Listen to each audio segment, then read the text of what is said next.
Assalamualaikum warahmatullahi wabarakatuh. Perkenalkan nama saya Syakira Putri Kapilarani. Saya di sini sebagai host dan di sini ada teman saya.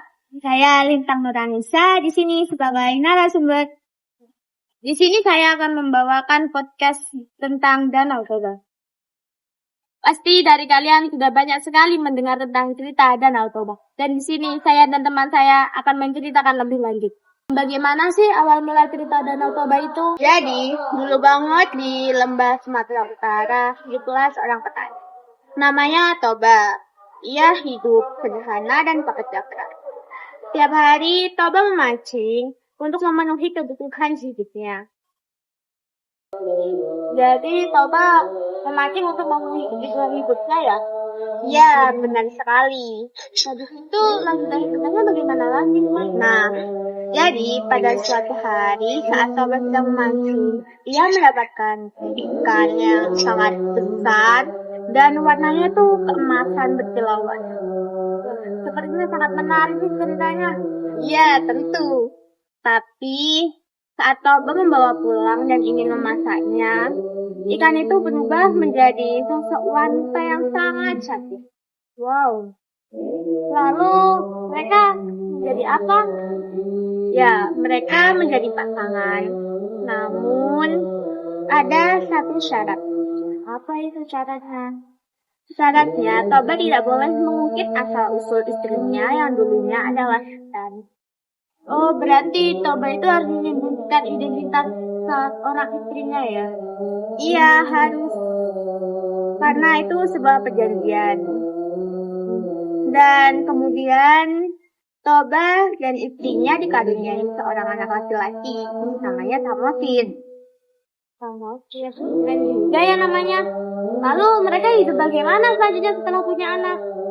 Mereka hidup bahagia layaknya suami istri pada biasanya. Namun, Samosir adalah awal mula penyebab dari terbentuknya Danau Toba. Gimana tuh ceritanya? Jadi, suatu ketika Samosir disuruh ibunya untuk mengantar makanan ayahnya di ladang. Tapi saat di tengah perjalanan, Samosir itu merasa sangat lapar banget. Lalu apa yang Samosir lakukan? Samosir memakan bekal ayahnya dan kemudian memberikan bekal kosong sisa makanan tadi kepada ayahnya. Lalu apa yang terjadi terusnya? Toba marah besar dong karena dia habis bekerja dan sangat lapar banget. Tapi kasihan juga ya Toba. Tapi Samosir nakal juga ya kalau dipikir-pikir. Iya, dan Toba tidak sengaja mengucapkan kata-kata yang sangat kasar kepada anaknya. Lalu apa yang terjadi? Dan Toba mengatakan apa itu? Ya, boleh aku praktekkan? Jadi Toba mengatakan seperti dasar anak ikan kepada Samosir anaknya.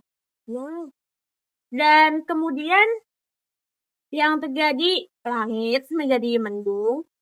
Seketika hujan menjadi sangat deras dan air-air keluar dari tanah hingga menenggelamkan lembah itu dan terbentuklah Danau Toba dan pulau kecil di tengahnya itu namanya Samosir.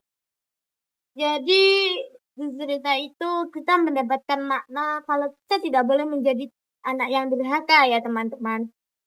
Dan kalau dipikir-pikir lagi, ternyata Samosir termasuk anak yang nakal ya.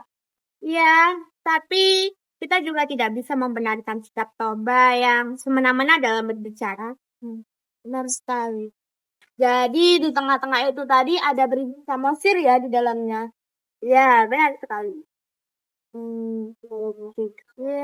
Buat penasaran juga ya ceritanya. Seru juga. Cuman memiliki makna yang sangat berat.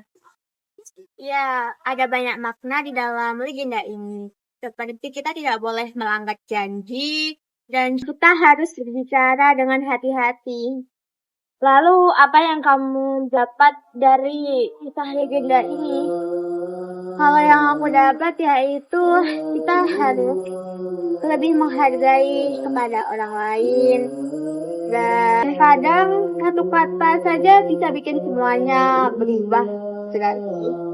Itu juga nenek moyang mungkin mengajarkan dari cerita ini untuk lebih memahami dan bersikap yang lebih baik. Ya, jadi teman-teman, kita bisa melihat sendiri dari kisah Danau Toba. Kalau kita harus selalu menghargai orang lain. Masih ada orang itu, kita harus saling menghargai. Menghargai itu sangat penting untuk kehidupan di masyarakat, teman-teman. Dan kita harus menjadi anak yang baik kepada orang tua kita, agar kita tidak seperti Samosir. Itu dia cerita legenda Danau Toba versi saya dan teman saya. Dan masih telah menonton podcast kami hari ini. Dan dari kami, wassalamualaikum warahmatullahi wabarakatuh. See you!